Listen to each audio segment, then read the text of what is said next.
Hello everyone, Shri IAS academy में आपका स्वागत है। जैसा कि आप जानते हैं कि श्री आईएएस एकेडमी ने mains back year answer framing की सीरीज की शुरुआत की है, जिसमें ऑलरेडी हमारे 3 पार्ट आ चुके हैं। ये हमारा पार्ट 4 है। इसमें हम देखेंगे कि जीएस 2 में 2014 में जो प्रश्न आया है उसे किस प्रकार उत्तर फ्रेमिंग करनी चाहिए। तो चलिए शुरू करते हैं।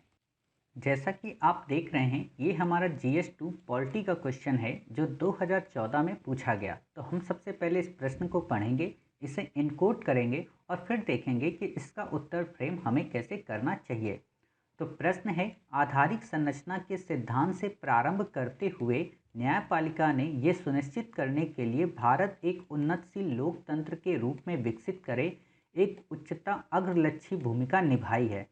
इस कथन के प्रकाश में लोकतंत्र के आदर्शों की प्राप्ति के लिए हाल के समय में न्यायिक सक्रियतावाद द्वारा निभाई भूमिका का मूल्यांकन कीजिए। काफ़ी अच्छा क्वेश्चन है। दिखने में तो आपको लग रहा है कि इतना बड़ा प्रश्न पूछा जाता है, हम कैसे लिख पाएंगे।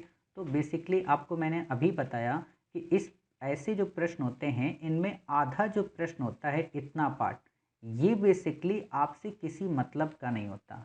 ये आपको बस एक भूमिका बनाने के लिए इतने बड़े प्रश्न को गढ़ा जाता है। तो अब आप देखिए, वास्तव में जो प्रश्न की शुरुआत है वो नीचे से शुरू होती है, यानी कि इस कथन के बाद से। क्लियर। तो सबसे पहले हम क्या करते हैं कि इस कथन का मर्म समझते हैं। वास्तव में ये कथन है क्या और ये क्या कह रहा है।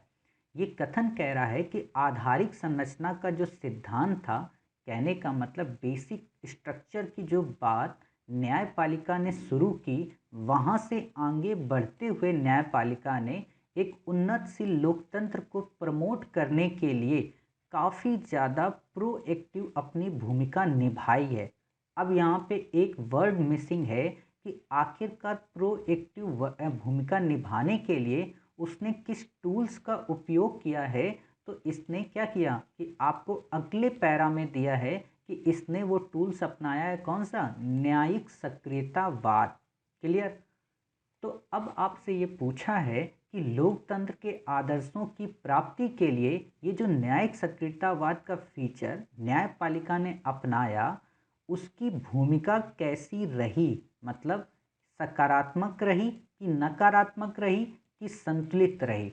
आपसे ये क्वेश्चन पूछा है और इस न्यायिक सक्रियतावाद की भूमिका के प्रति आपका क्या विचार है, आप इसका मूल्यांकन करें। क्लियर। समझ गए। कहने का मतलब इस क्वेश्चन में कई सारे फेजेस हैं, लेकिन वो सारे फेजेस एक दूसरे से अंतर्ग्रंथित हैं। कैसे।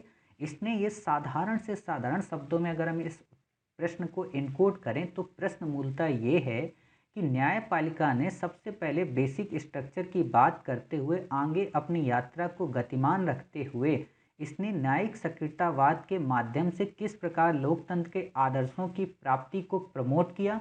और जब उसने इस बात की सुनिश्चितता प्रदान कर दी, तो आप ये बताइए कि वो उसका ये कदम कितना प्रासंगिक है, उसका आप मूल्यांकन करें। क्लियर। मोटे तौर पर न्यायिक सक्रियतावाद का जो प्रोविजन न्यायपालिका के अंदर आया, ये कितना अच्छा इनिशिएटिव रहा, आप इसका मूल्यांकन करें।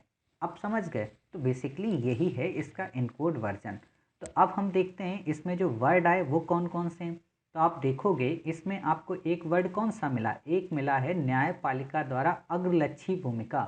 इस लाइन का मतलब समझना। देखिए, एक्टिव एक अलग वर्ड है और प्रोएक्टिव एक अलग वर्ड है। एक्टिव का मतलब आप ऐसे समझिए कि कोई व्यक्ति गया न्यायपालिका के पास कि साहब, विधायिका ने हमारे जो अधिकार हैं उनका वायलेशन किया, तब न्यायपालिका एक्टिव हुई और उसने डिसीजन लिया। क्लियर।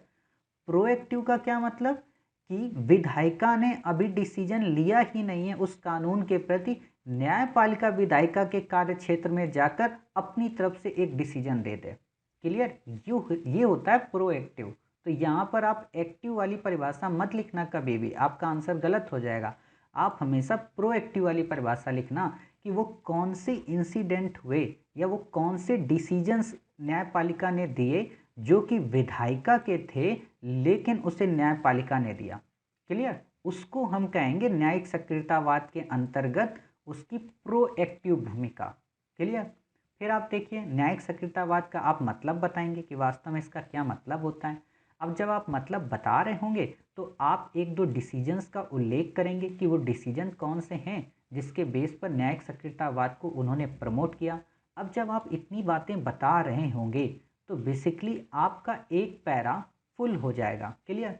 अब आपका इस पेज का पैरा जब फुल हो गया और आपसे प्रश्न 200 वर्ड्स में पूछा है तो अब आप क्या करेंगे, दूसरे पक्ष में इसका मूल्यांकन करेंगे।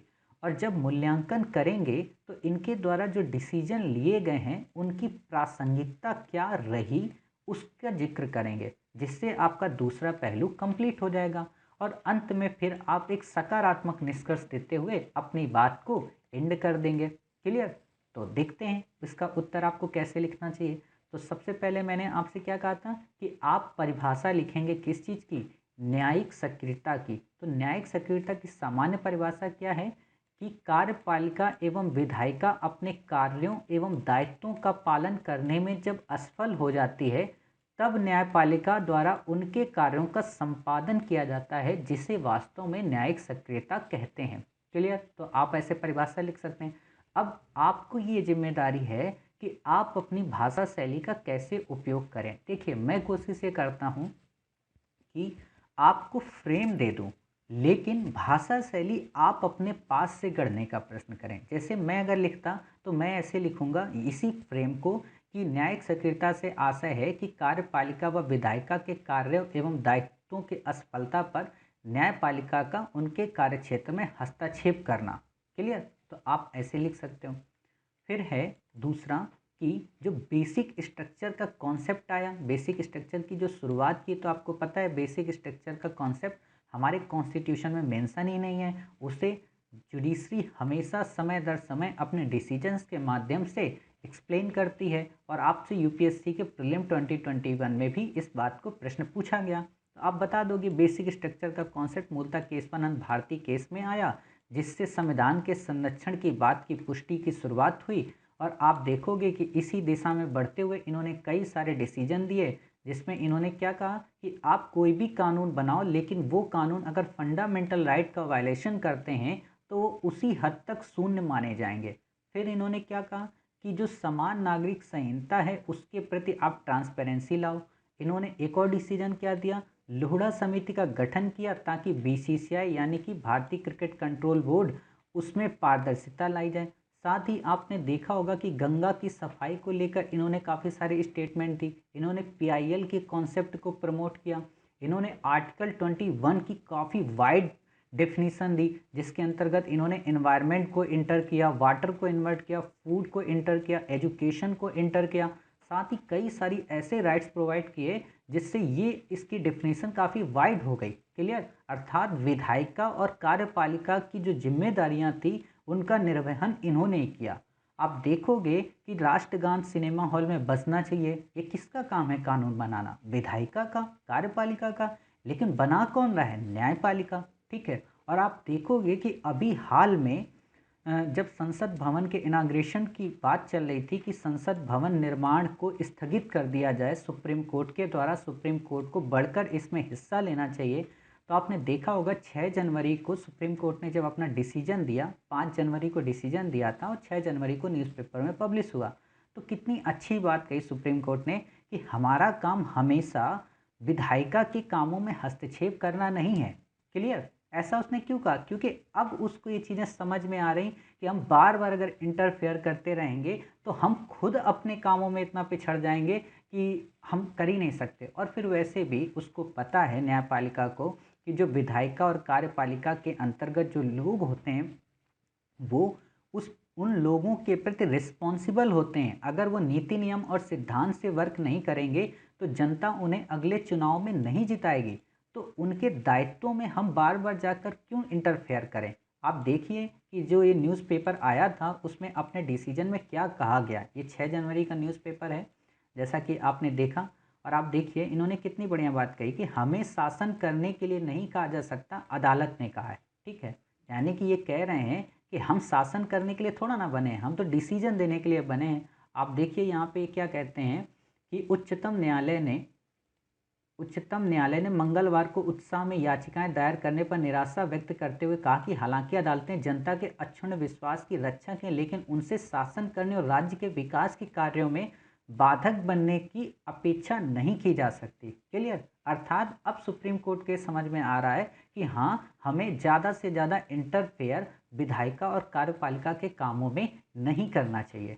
तो यही चीज़ें हैं, अब इन्हीं को आपको मूल्यांकन में लिखना है। मूल्यांकन में आप एक दो प्रीवियस पॉइंट भी ऐड कर दोगे कि अति सक्रियतावाद कैसे झलकता है, कि जैसे जब विधायिका ने कार्यपालिका ने जब एक कानून बनाया एनजेएसी को लेकर, नेशनल जुडिशियल अपॉइंटमेंट कमीशन, तो उसे 99 अमेंडमेंट के माध्यम से उसे रद्द कर दिया।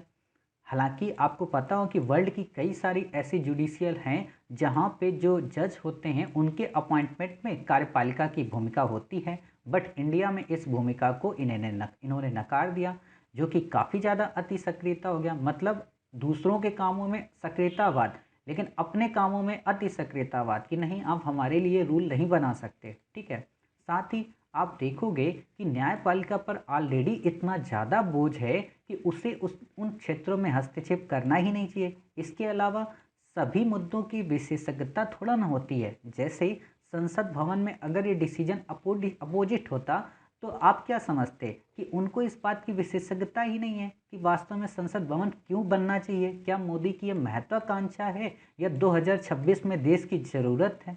क्लियर? तो इस हिसाब से जब आप देखोगे तो यहाँ पे इन्होंने डिस्क्राइब भी किया है कि हाँ, इस चीज़ की ज़रूरत है। क्लियर? इसमें शायद नहीं दिया है, मैंने एक दूसरे न्यूज़पेपर में पढ़ रहा था, तो वहाँ पे काफ़ी अच्छे से डिस्क्राइब भी किया गया है कि 2026 में संसद क्यों ज़रूरी है, क्योंकि उसमें सीटों की बढ़ोतरी होनी है। ठीक है। और परिसीमन आयोग का गठन होना है, तो इस चीज़ को लेकर इन्होंने बताया। फिर आप देखोगे कि लास्ट में कि शक्ति के पृथक्करण जो सिद्धांत थे, सबको अलग अलग पावर दी गई। कार्यपालिका का अपना काम है, विधायिका का अपना काम है, न्यायपालिका का अपना काम है।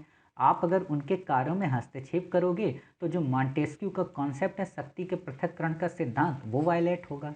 ठीक है। और एक बात ठीक है कि आप कुछ मुद्दों पर तो बात करो, कुछ मुद्दों पर आपके डिसीजन सही हैं। जैसे महाराष्ट्र में जब गवर्नमेंट बननी थी तो विधानसभा और विधान परिषद को लेकर जो डिसीजन था कोर्ट का, वो काफ़ी अच्छा था, जिसको मनु सिंघवी ने काफ़ी सराहा, जिसमें वेणुगोपाल जो भारत के अटॉर्नी जनरल है उनको काफ़ी ज़्यादा परेशान होना पड़ा। तो कुछ डिसीजन इनके सच सही होते हैं, लेकिन आप हर संभव जो डिसीजन है, आवश्यक मुद्दे हैं, उनमें आपको हस्तक्षेप नहीं करना चाहिए। क्यों? क्योंकि अगर आप ऐसे हस्तक्षेप करते रहोगे तो जो विधायिका व कार्यपालिका है उसे आम जन की आकांक्षाओं की इच्छा पर भी तो खरा उतरना होता है, उसे उनको जवाब देना होता है। अतः आप शक्ति के इस पृथक्करण के सिद्धांत में समायोजन व संतुलन परिपक्व लोकतंत्र को बढ़ावा देता है, इस विचार पर आधारित होकर अपने डिसीजंस दें। क्लियर?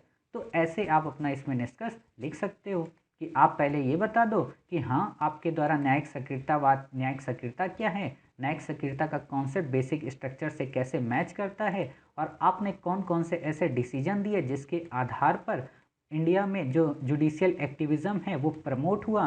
और फिर आप बता दें, इसका ये तो एक पक्षी ब्यौरा है, इसका मूल्यांकन क्या है, कि चाहे एनजेएसी का मामला हो जिसमें आप अपने आप को अति सक्रिय दर्शाते हो, साथ ही आपको कई सारे इशू ऐसे होते हैं जिनकी आपके जानकारी नहीं होती। इसके अलावा ऑलरेडी आपके पास इतने केस पेंडिंग हैं, आप उन्हें पहले सॉल्व करो। ठीक है। और शक्ति के पृथक्करण सिद्धांत में बाधा है, और निष्कर्ष के तौर पर आप ये दे दो कि हाँ ठीक है, आप कुछ मुद्दों पर डिसीजन दे सकते हो जो काफ़ी अच्छे हों, बट आप हर डिसीजंस पे अपने आवश्यक मुद्दे नहीं दे सकते। क्लियर?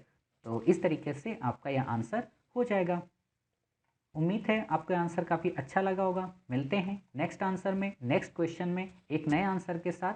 तब तक अपना ख्याल रखिए और स्वस्थ रहिए।